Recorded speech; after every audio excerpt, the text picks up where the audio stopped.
Sir ചെയ്തത് വളരെ ചതിയായിപ്പോയി. എന്ത് ചതി? എന്താ കാര്യം? ആ കിളവനെ പരിചരിക്കാൻ ഹോം നേഴ്സായി എന്നെ വിടരുതെന്ന് ഞാൻ അന്നേ പറഞ്ഞതല്ലായിരുന്നോ? എന്താ പറ്റേ? വീണ്ടും പോയല്ലോ.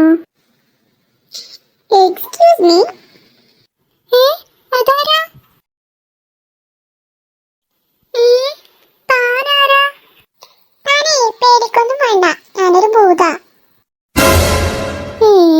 ഭൂതത്തിന് തന്നെയല്ലേ പേടിക്കണ്ടേ? എന്നെ കണ്ട് പേടിക്കൊന്നും വേണ്ട. താൻ ചെറിയൊരു ആവശ്യത്തിന് വേണ്ടി വന്ന. എന്താവശ്യം? എനിക്ക് നിങ്ങളുടെ വീട്ടിലെ വൈഫൈ പാസ്വേഡ് ഒന്ന് പറഞ്ഞുതരൂ. വൈഫൈ പാസ്വേഡോ?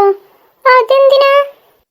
അത് പിന്നെണ്ടല്ലോ, ശ്മശാനത്തിലെ വൈഫൈ നെറ്റ്വർക്ക് ആണെങ്കിൽ വളരെ മോശം. എനിക്കാണെങ്കിൽ വീഡിയോസ് ഒന്നും കാണാൻ പറ്റുന്നില്ല. അതുകൊണ്ട് ഞാൻ ഇങ്ങോട്ട് വന്നു. നിങ്ങൾക്ക് അതിന് മാത്രം എന്താ നോക്കാനുള്ളത്? അത് പിന്നെണ്ടല്ലോ, നിങ്ങൾക്ക് ആളുകളെ നോക്കി പേടിപ്പിക്കാനുള്ള ട്യൂട്ടോറിയൽസ് ഒക്കെ യൂട്യൂബിൽ നിന്നാണ് നോക്കുന്നത്. അപ്പൊ അത് കാണാൻ പറ്റുന്നില്ല. ഇപ്പോ എന്റെ ആളുകളെ പേടിപ്പിക്കാനുള്ള ആ ഒരു ഇതുണ്ടല്ലോ, അതൊക്കെ ഒന്ന് വീക്കായി വന്നു. അപ്പൊ പിന്നെ പുതിയ യൂട്യൂബ് വീഡിയോസ്, ആളുകളെ എങ്ങനെ പേടിപ്പിക്കാം എന്നുള്ള പുതിയ യൂട്യൂബ് വീഡിയോസ് ഒക്കെ ഉണ്ടെങ്കിൽ ഒന്ന് നോക്കി ട്രൈ ചെയ്യാന്ന് വിചാരിച്ചു. പക്ഷെ അപ്പോഴല്ലേ രസം. ഞാനേ വീഡിയോ ഓപ്പൺ ചെയ്യുമ്പോഴേ നെറ്റ്വർക്ക് ഭയങ്കര സ്ലോ. അങ്ങനെ ഞാന് ഇവിടത്തേക്ക് വന്നു. പെട്ടെന്ന് പാസ്വേഡ് പറഞ്ഞതാമേ. അതല്ല, എനിക്ക് ഭയങ്കര ഡൗട്ട് ഉണ്ട്. നീ ഭൂതം തന്നെയാണോ?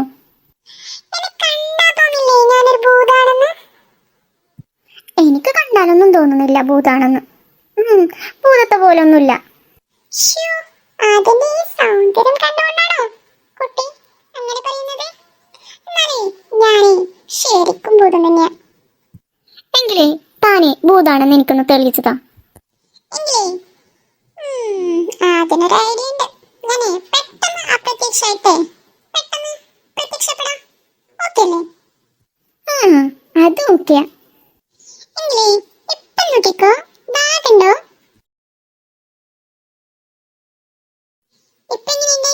വിശ്വാസമില്ലേ? ഇപ്പൊ എനിക്ക് വിശ്വാസമൊക്കെ വന്നു. പാസ്വേഡ് ഒക്കെ ഞാൻ പറഞ്ഞു തരാം. അതിനു മുമ്പ് ഒരു കണ്ടീഷൻ കൂടി നീ കേൾക്കണം.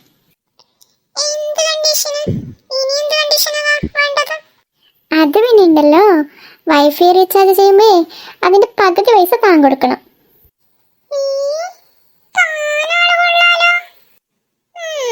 ഇവിടുത്തെ മനുഷ്യന്മാർ കൊള്ളാട്ടോ. ഭൂതന്മാരെക്കാളും കേവന്മാരാണല്ലോ അവര്.